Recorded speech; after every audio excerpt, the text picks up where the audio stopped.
Alright, Facebook, YouTube, you see what we're doing today. This is the wall cavity here. Check it out. This is why you guys need to get your DUCT cleaned. Duct and vent cleaning, so you can clean your breathe is so much better. So look at that, guys.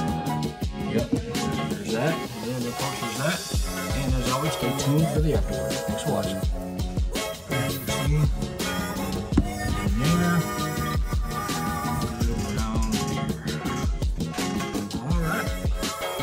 Alright guys, this is the return trunk line, main trunk line in the basement.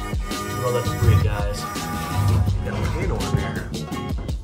But yep, that's what it looks like. So stay tuned for the afterwards. Alright guys, this is the main trunk line of the return.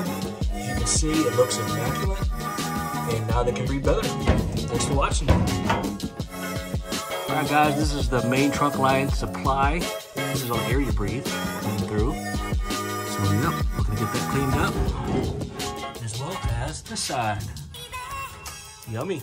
Stay tuned. Alright guys, that's the main trunk line, the return. Looks good. Stay tuned.